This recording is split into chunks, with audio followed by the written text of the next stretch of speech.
Hello everyone, welcome to biology lecture. Myself Somnath Palicha here. Today we are going to start with a new session of class 11th, that is chapter called as a plant growth and development. Okay, we had already discussed many things with respect to this chapter. Now we are going to discuss in this lecture as a topic called as a vernalization. Okay, so from here our new topic has been started in plant growth and development. This vernalization topic is actually a kind of very small topic in your NCRT, but the thing is that the concept with respect to this vernalization is extremely important for you to understand. Okay, therefore I had taken in detail this particular topic, and it is a like example based topic also. Okay, so all the examples whatever we are dealing in this particular topic, we have to remember all those examples. Okay, and even the conditions and even the chemical names which we can use in this particular area. Okay, what are the hormone name will be coming, or the chemical name which is coming in this particular area, what are the conditions, what are the techniques which we are going to use in vernalization, all these things you have to remember very very clearly. Okay, kind of easy topic you can say, but it's little conceptual. Okay, so see, many plants require a period of cold temperatures. So our main criteria is that to target on this cold temperature itself. Okay, before they can produce a flower. Means here the point says that points wants to say that the plant before flowering they has to undergo a period called as a cold temperature. Okay, then only they will be like uh, going to give rise to a particular flower. Means initially if I say like this कि अगर मैं ऐसे बात करूँ कि ये जो plants है वो पहला अपने अपने को खुद को टाइम देंगे, पूरा वेजिटेटिव फेज जो है उनका प्रॉपरली अच्छी तरीके से डेवलप हो जाएगा, फिर वो लोग तब तक एक कोल्ड सीजन भी पास आउट कर लेंगे और उसके बाद ही वो लोग काफी अच्छे से फ्लावर कर सकते हैं. This is what actually we are trying to discuss over here. Okay, there are plants for which the flowering is either quantitatively और qualitatively, मतलब quantity भी ज्यादा होगी और quality भी बहुत बढ़िया होगी, depend on the exposure of the low temperature. Okay, example दे रहा हूं मैं यहाँ पे, that is a temperate region plants. कौन से रीजन के प्लांट्स को यहाँ पे ज्यादा करके डिस्कस किया जाएगा? Temperate region plants. ठीक है, मतलब ऐसे टेम्परेट रीजन के जो प्लांट्स होते हैं अगर कोल्ड टेम्परेचर फेस कर लेंगे तो उनका जो क्वालिटी एंड क्वांटिटी जो है फ्लावरिंग का वो काफी अच्छा इंप्रूव हो जाता है. ठीक है, ना इसी को थोड़ा सा ध्यान में रखते हुए हम लोग इसको समझेंगे. It has been observe that the plant from the temperate regions required a period of low temperature before flowering take place. Okay, मतलब साफ साफ क्लियर हो गया आप लोगों को. नाउ एग्जाम्पल जो आ रहे हैं आपके स्क्रीन पे, that is a wheat, barley, rye have two kinds of the varieties. एक को बोला जाता है विंटर वेराइटी और दूसरे को कहा जाता है स्प्रिंग वेराइटी. ओके, एक विंटर वेराइटी और एक है स्प्रिंग वेराइटी. तो सबसे पहले हम लोग डिस्कस करेंगे स्प्रिंग वेराइटी को, बाद में डिस्कस करेंगे विंटर वेराइटी को. तो देखो, स्प्रिंग वेराइटी जो होती है ये नॉर्मली प्लांट की जाती है स्प्रिंग सीजन में ही. Okay, and come to flower and produce the grain before the end of the growing season itself. मतलब ये स्प्रिंग वैरायटी जो है जिस सीजन में ग्रो हो रही है उसी सीजन में फ्लावरिंग वगैरह करके ग्रेन प्रोड्यूस करके खत्म भी हो जाएंगी. ठीक है, लेकिन जो विंटर वेराइटी है, सी, द विंटर वेराइटीज को प्लांट करना पड़ता है ऑटम सीजन में. ठीक है, the germinate over the winter, फिर विंटर आने तक वो जर्मिनेट हो जाते हैं and then comes out as a small seedling, resumes the growth in the spring. Okay, मतलब स्प्रिंग सीजन में वो लोग पूरा ग्रोथ वगैरह जो है वो प्रॉपरली कर लेंगे. उसके बाद हार्वेस्ट करने के लिए रेडी है, जो कि mid of the summer season आ जाएगा, फिर वो लोग हार्वेस्ट के पोजीशन पे रहेंगे and everything will be ready for us. तो समझ में आ रहा है, मतलब एक कोल्ड सीजन तो यहाँ पे निकल रहा है. ठीक है, तो फिर से देखो, the winter variety are planted in autumn to germinate over the winter and comes out as a small seedling, resumes growth in the spring, and are harvested usually around the mid of the summer season. Okay, तो ये clear हो गया आपको. दो variety यहाँ पे बात की, एक तो स्प्रिंग वेरायटी और दूसरी विंटर वेरायटी. नाउ सी, इन जो विंटर वेरायटी में जो ग्रेन्स हम लोगों ने ग्रो किए, the grains of this plants are known for the hardiness and the quality for the purpose of mining and baking. मतलब काफी अच्छी वेरायटी है. ओके, जो हम लोगों ने विंटर सीजन में ग्रो की है. Okay, winter variety is considered as a very good variety. Now see, winter variety however if planted in the spring season would normally fails to flower. तो जो विंटर वेराइटी है उसको अगर हम लोगों ने स्प्रिंग सीजन में प्लांट किया instead of planting in autumn season, तो वो फ्लावरिंग करने से लाइक फेल हो जाएगा. और प्रोड्यूस अ मैच्योर ग्रेन, अगर फ्लावरिंग कर भी लिया तो उसके ग्रेन में वो क्वालिटी नहीं रहेगी जो हम लोगों ने उसको ऑटम सीजन में प्लांट करने के बाद हासिल की थी. ठीक है, within a span of a flowering season. Now, if the seed of a winter variety is देखो, if a seeds of a winter varieties are subjected to the cold treatment, मतलब क्या है, ऑलरेडी विंटर वेराइटी के seeds जो है हम लोगों ने ग्रो कर लिए हैं, वो जो सीड्स है ना, अभी मैं उसको कोल्ड ट्रीटमेंट दे रहा हूँ, मतलब मैं क्या कर रहा हूँ, वर्नलाइजेशन प्रोसेस कर रहा हूँ, मतलब आर्टिफिशियली, मतलब मैं उसको सीड्स को एक कोल्ड ट्रीटमेंट में डाल दूंगा, और उसके बाद फिर मैं उनको जब ग्रो करूंगा, तो ऐसा फील हो जाएगा कि वो सीड का ऑलरेडी कोल्ड टेम्परेचर जो है वो अटेंड कर लिया है, अभी वो लोग को सीधा फ्लावरिंग करना है और उसके बाद सीधा सीड बनाना है। मतलब ये क्या है, टाइम बचा रहा है, सीजन आने तक का जो टाइम पीरियड होता है वो बचा रहा है, और सीधा सीधा हम लोगों को क्या करवा रहा है, सीधा फ्लावरिंग पीरियड पे लेके जा रहे हैं, और एक बार फ्लावरिंग पीरियड हो गया तो सीधा सीड मिल जाएगा। समझ में आ रही है बात? तो टाइम को बचाने की बात चल रही है यहाँ पे। देखो, नेक्स्ट एग्जाम्पल है बाइनियल प्लांट्स, इसको थोड़ा सा समझो अच्छी तरीके से, क्योंकि अगर ये कॉन्सेप्ट क्लियर हो गया तो ये जो टॉपिक है आपका चल रहा है वो भी क्लियर हो जाएगा, ठीक है। बाइनियल और मोनोकार्पिक प्लांट, सबसे पहला क्वेश्चन यही होता है कि मोनोकार्पिक प्लांट के एग्जांपल्स क्या होते हैं। तो बाइनियल प्लांट जो होते हैं वो मोनोकार्पिक प्लांट होते हैं, that produces the normally flower and die in the second season.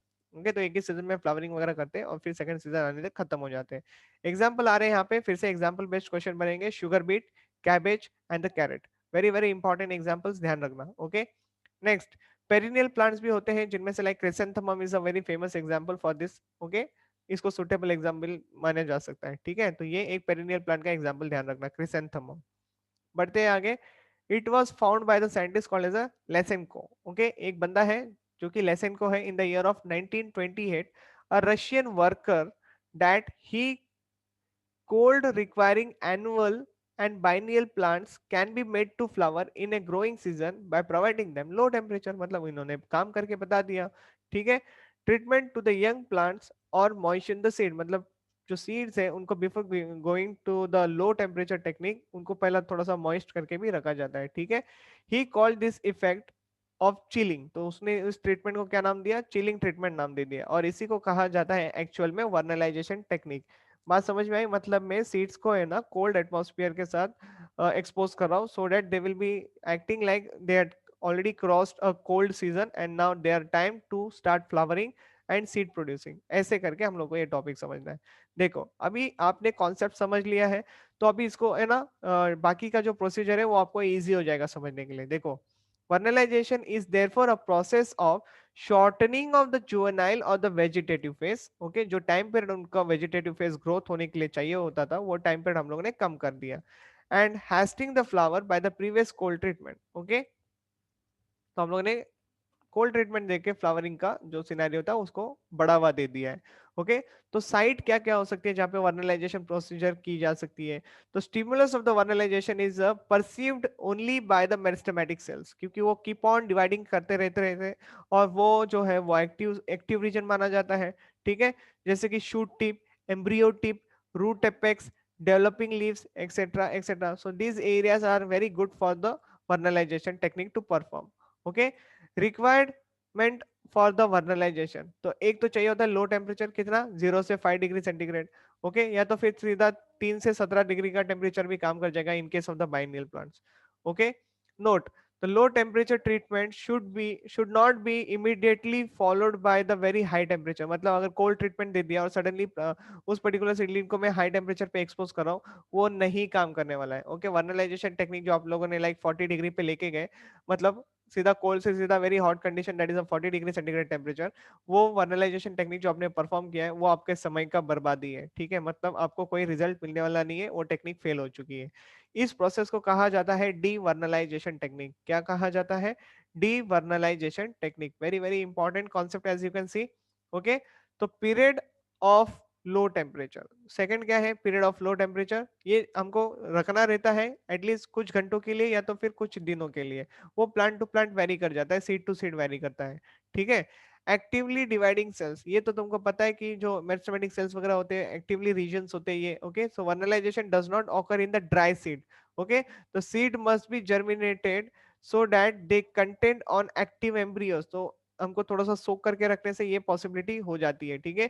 For this seeds are moisten before the exposing them to the low temperature. जैसे कि मैंने अभी बोला, सीड को अगर थोड़ा सा सोक करके रखेंगे, मॉइस्ट करके रखेंगे, तो उनके अंदर का एम्ब्रियो वगैरह जो है ना वो लिटिल बिट डेवलप्ड होने लगेगा, और फिर उसको वर्नलाइजेशन टेक्निक करवा सकते हैं हम लोग, that is providing the low temperature.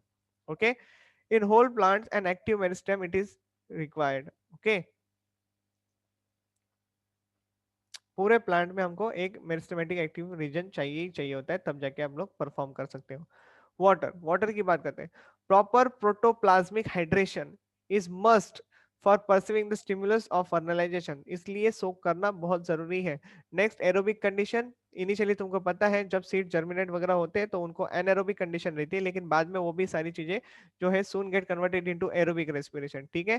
Proper nourishment चाहिए होता है। ये सारी बातों को अगर आप लोगों ने ठीक से फॉलो किया तो आप वर्नलाइजेशन टेक्निक में पास आउट हो जाओगे, ठीक है। तो सी मैकेनिज्म कैसा है, कैसे काम करना होता है। The stimulus pursued by the actively dividing cells of the shoot और the embryo tip travels to the all parts of the plant and prepare it to flower। मतलब क्या है, जो स्टिमुलस हम लोगों ने प्रोवाइड की है वो पूरे प्लांट में सप्लाई की जाती है। Okay, that stimulus will be named as a vernalin. तो ये किसके वजह से होता है, वर्नालिन के वजह से होता है। Okay, very very important. इसको हार्मोन भी कहते हैं, वर्नालिन हार्मोन्स भी कहते हैं, ठीक है, जो कि अभी तक किसी ने आइसोलेट नहीं किया है। It can be pass from one plant to the another through grafting also. मतलब क्या, in case of the henbane, henbane नाम का एक प्लांट है, यही एक एक्सेप्शन प्लांट है जिसमें ये टेक्निक की जाती है, ग्राफ्टिंग टेक्निक। मतलब कोल्ड वेराइटी का प्लांट का ग्राफ्ट यूज करके हम लोग जो न्यू वेराइटी है उसको लगा देते हैं जिसने अभी तक कोल्ड सीजन नहीं देखा है, और फिर ऐसे करके हम लोग उसको फ्लावरिंग करवा देंगे, ठीक है। तो देखो, ये जो हैनबेने का नाम है उसका नाम है Hyoscyamus niger. Okay, Hyoscyamus niger, but in others, however, but the chemical has not been separated। तो बाकी सब में ये होना थोड़ा सा मुश्किल है। Let's talk about some plants cold treatments can be replaced by the gibberellins also। तो gibberellins, that is the gibberellic acid, can be used okay in the vernalization technique। वो भी एक तरीके से काम करता है। Vernalization prepares the plant to flower. Okay, vernalization technique का मतलब क्या है, ये हमको पॉजिटिव पॉइंट्स है कि हम लोग प्लांट को फ्लावर करवा देते हैं। Induction of the flowering depends on the presence of other favourable conditions also. ऐसा नहीं कि वर्नलाइजेशन कर लिया तो मेरा काम हो जाएगा, मेरा प्लांट फ्लावरिंग वगैरह कर देगा, ऐसा जरूरी नहीं है। ओके, तो फिर क्या है, तो प्लांट को बाकी की जो एक्सटर्नल एनवायरमेंटल कंडीशन चाहिए होती है, optimum temperature, optimum pH and all, ये सारी कंडीशन अगर ठीक से होगी तो प्लांट अच्छी तरीके से ग्रो होगा। ऐसा नहीं कि सडनली कोई चीजें चेंजेस देखने मिलेंगे आपको, ठीक है, थोड़ा सा सब्र भी रखना पड़ेगा। फोटो पीरियोडिज्म की बात करते हैं। However does not only prepares the plant to flower but also brings about the flowering। Thus the henbane is the long day plant which also required a cold treatment। समझ में आ रही है, other than full day light की तो जरूरत होती है, लेकिन साथ में कोल्ड ट्रीटमेंट की भी जरूरत होगी, और फिर हेनबेन के जो प्लांट्स होते हैं वो काफी अच्छे से ग्रो कर जाते हैं। Unless and until both are not provided, मतलब favourable condition and cold treatment अगर ठीक तरीके से नहीं प्रोवाइड की जाएगी, फ्लावर नहीं आएगा बेटा। ओके, क्या नहीं आएगा, फ्लावरिंग सीजन जो है वो, मतलब जो फ्लावरिंग टेक्निक जिसके लिए हम लोग कर रहे हैं एक्चुअली ये सारी मेहनत, वो भी नहीं मिलेगा, रिजल्ट नहीं मिलेगा। ओके, तो इंपॉर्टेंस क्या बोलता है यहाँ पे वर्नलाइजेशन के, उसके ऊपर थोड़ा सा ध्यान दो। सी helps in the shortening the juvenile or vegetative period of the plant and bring about early flowering। ठीक है, ये पॉइंट एकदम साफ साफ क्लियर हो गया है। दूसरी बात करते हैं, not only applicable to the temperate plants but also it is applicable to some tropical plants, और जिनके एग्जांपल आपके स्क्रीन पे है ट्रॉपिकल प्लांट्स के, जैसे कि वीट हो गया, राइस हो गया, मिलेट्स हो गए, कॉटन हो गया, ठीक है। It increases the yield resistant to the cold and diseases. Kernel wrinkles जो होते हैं of triticale can be removed by the technique called as a vernalization। So here we had completed the vernalization, okay, technique very clearly understood। now we are entering into a very interesting part of the chapter। okay, ये आपको थोड़ा सा है ना point समझने की जरूरत है। ऑलरेडी सारी चीजें आपको पता है, बस यहाँ पे थोड़ा सा टर्मिनोलॉजी के साथ आपको फेमिलियर होना है, क्योंकि यहाँ से भी आप लोगों को कुछ क्वेश्चंस बनते हैं, इसलिए मैंने ये कॉन्सेप्ट आपके स्क्रीन पे रखा है। प्लांट्स में जो मूवमेंट्स होते हैं उनको लेके हम लोग डिस्क्राइब करेंगे। तो different different movement different different activity के वजह से होते हैं, तो उनको डिफरेंट डिफरेंट नाम मिले हुए हैं। जैसे कि देखो, ऑटोनॉमिक या फिर स्पॉन्टेनियस मूवमेंट, तो ये कैसे होते हैं, इंटरनल स्टिम्युलाई की वजह से देखने मिलते हैं। Okay, are responsible for this kind of movement, इसलिए ऑटोनॉमिक या फिर स्पॉन्टेनियस मूवमेंट नाम देते हैं हम लोग, ठीक है। दूसरा होता है पैराटोनिक या फिर induce kind of movement. This movement are responsible to the external stimuli. तो एक्सटर्नल हरकतों के कारण जो भी प्लांट में मूवमेंट देखने मिलेंगे तो उनको हम लोग क्या बोलेंगे, पैराटोनिक या फिर इंड्यूस मूवमेंट देखने मिलेंगे, ठीक है। तो मूवमेंट ऑफ लोकोमोशन, तो लोकोमोशन मतलब एक प्लेस से दूसरे जगह पे जाना, that is what the locomotory movement है ना। फिर मोमेंट ऑफ द कर्वेचर, इसको भी देखो, this are of commonly two types, इसके अंदर कर्वेचर के हिसाब से देखो दो टाइप के मोमेंट देखने मिलते हैं, एक होता है growth moment. Growth moment means what, bending और curvature is due to the growth and it's permanent and it is a permanent. ठीक है, मतलब अगर मानो चीजें लाइट के डायरेक्शन में ग्रो कर रही है तो वो सीधा लाइट के डायरेक्शन में ही ग्रो करेगी। आप लाइट का डायरेक्शन चेंज करोगे तो लाइट के डायरेक्शन में फिर वो अपोजिट डायरेक्शन से ग्रो करना चालू करेंगे। समझ में आ रही है ना बातें? तो मेरा कहने का मतलब आप लोगों को क्लियर है, ग्रोथ मोमेंट है ये टेम्पररी नहीं होता, ये परमानेंट होता है। ठीक है, वेरिएशन मोमेंट भी होते हैं possible, bending of the curve bending और curvature without the growth and temporary, it is only done for the temporary purpose. Okay, next turgor moment को लेके बात करते हैं। ये तो आपको पता ही है ना, ऑस्मोसिस वगैरह जब प्रोसेस करते हैं तभी ये टॉर्गर प्रेशर वगैरह जो है ये डेवलप्ड होता है। So see, due to differential changes in the turgor of the cell, that is rolling of the leaves is due to the loss of turgor, है ना, मतलब टर्जिडिटी लॉस हो जाना। Okay, of the thin walled bulliform cells, जैसे कि monocots में हम लोगों ने बात किया था कि उसमें बुलीफॉर्म सेल्स प्रेजेंट होते हैं ऑन द अपर एपिडर्मिस, है ना, जो कि ऑस्मोसिस करते हैं, एंडोस्मोसिस, उसके बाद वो जो लीव्स है वो खुल जाते हैं। लेकिन एक बार एक्सॉस्मोसिस हो जाएगा तो लीव्स बंद हो जाएंगे, कर्ल हो जाएंगे, that is what the activity done by the turgor moment. Okay, so bulliform cells important है, मोनोकॉटिलिडन्स का कैरेक्टरिस्टिक फीचर है, याद रखो। नेक्स्ट टैक्टिक मोमेंट एक आ रहा है, these are the moments of the locomotion, they are unidirectional movement in response to the external stimula, इसलिए टैक्टिक मूवमेंट कहा जाता है। एक है इसके अंडर में आने वाला कीमोटैक्टिक मूवमेंट या फिर कीमोटैक्सिस, नाम से ही पता चल गया होगा, तो ये आप लोगों ने ब्रायोफाइटा इन प्लांट किंगडम्स में पढ़ा है। Okay, the movement of the male gamete towards the archegonium in bryophytes and pteridophytes. ठीक है, this movement is response to the, अभी ये जो कैसे पता चलता है कि मेल को फीमेल के पास जाना है, तो आर्चिगोनियम क्या क्या सिक्रेट करती है, सुक्रोज, मैलिक एसिड, ये सारी चीजें जो है वो रिलीज की जाती है, जिसके वजह से मेल जो है इनके पास अट्रैक्ट कर जाते हैं आर्चिकोनियम के पास। ओके, इसलिए कीमोटैक्टिक मूवमेंट या फिर कीमोटैक्सिस कहा जाता है। ठीक है, नेक्स्ट है फोटोटैक्टिक मूवमेंट। क्या है नेक्स्ट वाला scenario, phototactic movement, the movement of the chlamydomonas, euglena etcetera that is towards the light, तो नाम से ही पता चल गया फोटोटैक्टिक मूवमेंट। नेक्स्ट है thermotactic movement, the movement in response to the temperature gradient. Okay, तो टेम्परेचर में फ्लक्चुएशंस आने की वजह से जो भी चेंजेस देखने मिलेंगे वो सारी बातें।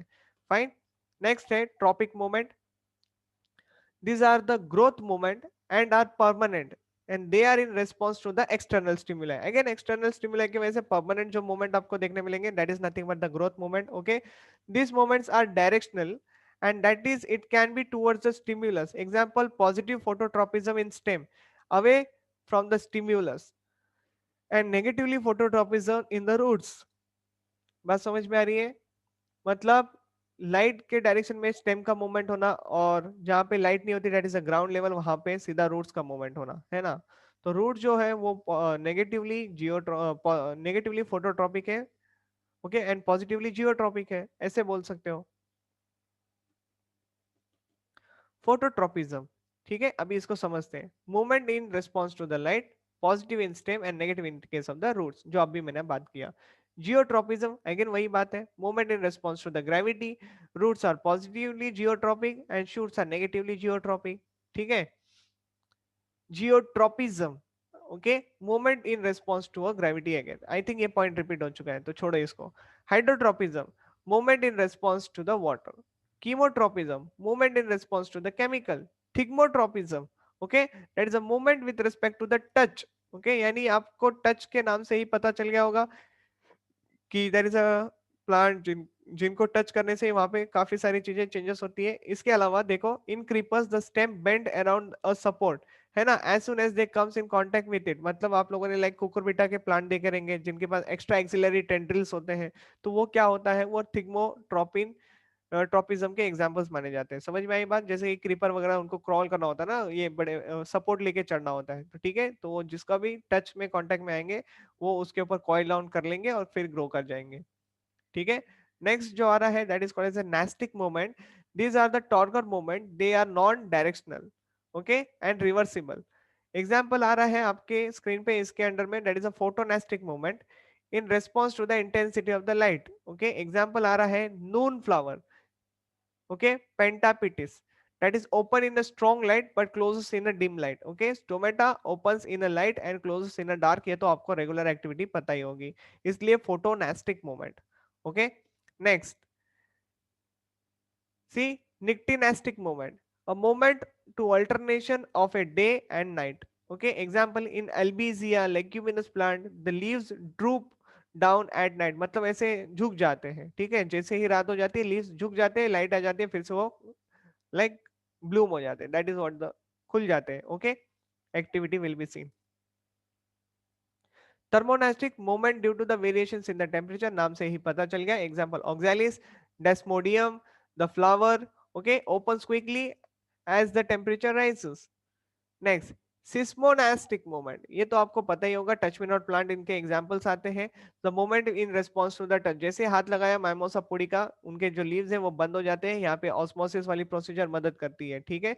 यहाँ पे पल्विनस जो होता है माइमोसा पुडिका में, वो स्वलन होता है, उसके अंदर पानी होता है, जैसे ही हाथ लगाओगे वो एक्सॉस्मोसिस करेगा, सारे लीव्स जो है वो बंद हो जाएंगे, and vice versa will be seen. Okay, next, Biophytum sensitivum, sensitivity okay, मतलब सेंसिटिव वुड सोरल के नाम से इसको पहचाना जाता है, और थर्ड एग्जांपल है Neptunia. Okay, now there are two more topics on the screen, that is the epigeal germination. Okay, मतलब हम लोग बात करेंगे इन शॉर्ट सीड जर्मिनेशन को लेके, ठीक है।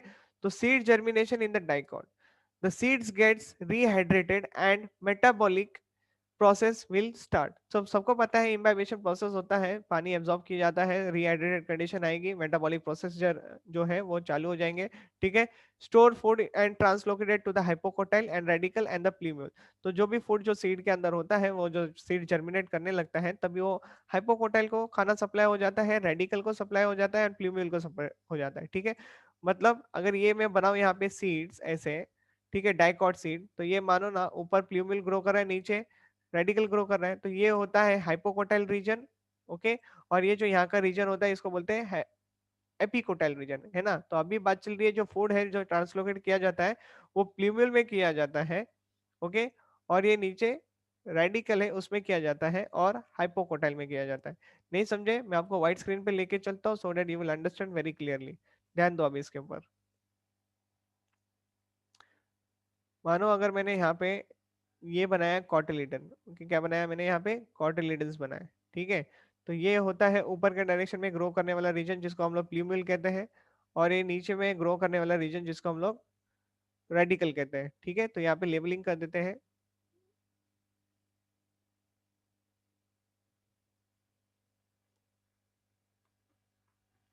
प्लूम्यूल, और नीचे मैंने लेबल कर देता हूँ रेडिकल, फाइन। और इसके नीचे हम लोग लेबल करेंगे एपिकोटाइल, और यहाँ पे मैं लेबल कर रहा हूँ हाइपोकोटाइल, फाइन। और बाकी की सारी बातें तो एकदम क्लियर है आप लोगों के स्क्रीन पे, ध्यान देना अभी थोड़ा सा। ये हो जाएगा प्लीम्यूल, ये हो जाएगा तुम्हारा एपिकोटाइल, ओके, ये रीजन जो हो जाएगा हाइपोकोटाइल, और ये रीजन हो जाएगा रेडिकल, और ये तो कॉटिलिडन्स होते हैं, ओके, ये होते हैं कॉटिलिडन्स,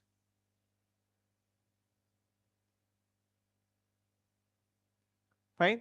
तो ये डाइकॉट है तो दो कॉटिलिडन्स आपको ऐसे दिखेंगे। समझ में आ गई बात, डायग्राम को ठीक तरीके से देखना। तो अभी हम लोग इसी को लेके बात करने वाले हैं, जर्मिनेशन को लेके, ठीक है। तो चलते हैं पीडीएफ पे, ध्यान दो अभी। So radical will be emerges first, ये आपको ध्यान रखना है, जब भी हमारा जो सीड जर्मिनेट होता है उनमें से रेडिकल पार्ट जो है वो सबसे पहले बाहर आता है, और ठीक इसके बाद हाइपोकोटाइल जो है ना इलोंगेट होने लगता है। एक बार हाइपोकोटाइल रीजन जो है ना, जो कि रेडिकल के ठीक ऊपर होता है, वो इलोंगेट हो जाएगा। Once it start elongated the carrying the two cotyledons and the plumule out of the soil, इसको हम लोग कहते हैं एपीजियल जर्मिनेशन, ठीक है। अगर मैं आपको व्हाइट स्क्रीन पे लेके चलूं तो इसको समझो ठीक से।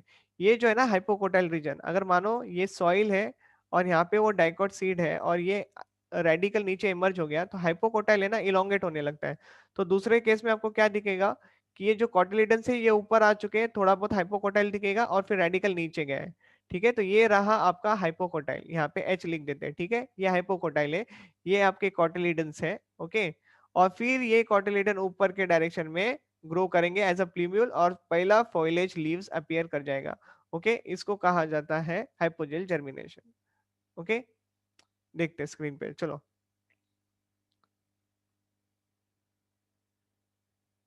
Okay, sorry, not hypogeal, it's called as epigeal germination, ये ध्यान रखना, okay. So cotyledon after coming out of the soil becomes a flat and green in color. The growth of the seedling is due to the, see, elongation of the hypocotyle, and the plumule develops and forms a two functional foliage leaves, जो मैंने already आपके screen पे दिखा दिया, okay, with the diagram. तो फिर से चलते हैं वहां पे और समझने की कोशिश करते हैं. देखो ये तो नॉर्मल सारी लेबलिंग आप लोगों ने समझ ली. तो मानो यहाँ पे सीड था अंडरग्राउंड, उसमें थोड़ा सा पानी वगैरह गया, ओके, फिर वो सीड जो है वो थोड़ा सा स्वेल वगैरह हो गया, ग्रो होने लगा, तो उनमें से रेडिकल जो है वो बाहर आ गया. ठीक है, प्लूमिल जो है वो ऊपर के डायरेक्शन में ग्रो होगा, लेकिन डायरेक्टली नहीं होगा. सबसे पहला रेडिकल ग्रो कर जाएगा, फिर थोड़ी देर बाद हाइपोकोटाइल जो है ना वो इलोंगेट होने लगेगा. Hypocotyl one started elongate, it will take the this cotyledon along with him upper surface of the soil. ठीक है, तो वो हमेशा देखो डाइकॉट सीड जब ग्रो करते हैं ना तो सॉइल के ऊपर आ जाते हैं. फाइन. अब क्या हो जाएगा, तो उनमें से प्लूम्यूल जो है वो इमर्ज हो जाएगा ऊपर के डायरेक्शन में, और वहां पे सबसे पहले ओरिजिनेट वाले जो लीव्स होते हैं उनको कहा जाता है फोइलेज लीव्स. और ऐसे काइंड के जर्मिनेशन को हम लोग कहते हैं एपीजियल जर्मिनेशन. ओके, जहाँ पे हाइपोकोटाइल जो है वो इलोंगेट हो जाता है. ओके, क्या हो जाता है, हाइपोकोटाइल जो है वो इलोंगेट हो जाता है. ठीक है, इतनी बातें क्लियर हो गई. तो अभी हम लोग चलते हैं with respect to the new topic, जहाँ पे हम लोग बात करेंगे with respect to the germination of the monocot seed. Okay, that is in the maize. तो see, in maize the endospermic seed बोला जाता है इसको. क्या बोला जाता है, endospermic seed. Okay, after germination the cotyledon and endosperm do not comes out of the soil. Cotyledon and endosperm will never comes out from the soil. ये बात देखो, हम लोगों ने डाइकोट में देखा था कि वो बाहर आते हैं, लेकिन यहाँ पे ये बाहर नहीं आते. ओके, ऐसे काइंड के जर्मिनेशन को हम लोग कहते हैं हाइपोजियल जर्मिनेशन. क्या कहते हैं, हाइपोजियल जर्मिनेशन. तो डाइकोट्स में एपीजियल जर्मिनेशन, मोनोकॉट्स में हाइपोजियल जर्मिनेशन, याद रखो. Okay, the growth of the seedling is due to the elongation of the radicle and the plumule. Fine, the radicle will first emerge out as soon as, ये तुमको पता ही है, उसके बाद ये plumule grow करेगा. Radicle will break through the coleorhiza. coleorhiza से बाहर आ जाएंगे radical, क्योंकि hypocotyl epicotyl वर्ड हम लोग वहां पे यूज नहीं करते. Okay, coleorhiza and coleoptile word हम लोग यूज करते हैं मोनोकॉट्स में. ठीक है, coleorhiza will give rise to the radical and the coleorhiza will give rise to the plumule. Okay, forms the primary root. Soon the primary root degenerate and adventitious root will be developed from the point of the origin and the radical on the hypocotyle region. Okay, so this is what we had completed over here today's lecture. मिलेंगे आपको next lecture से, तब तक के लिए read करो NCERT text book. Okay, thoroughly. अभी हमारा जो लास्ट पार्ट बाकी है that is only with respect to the hormones, you can say phyto hormone, जहाँ पे हम लोग बात करेंगे oxygen, gibberellin, cytokinin, ethylene, okay, abscisic acid and all, ये सारे हार्मोन्स को लेके हमारा पार्ट बाकी रह गया. ओके, उसको भी हम लोग बहुत जल्दी खत्म करेंगे. तब तक के लिए read keep reading your NCERT text book. मिलेंगे आपको नेक्स्ट लेक्चर से. Tata, bye bye, see you.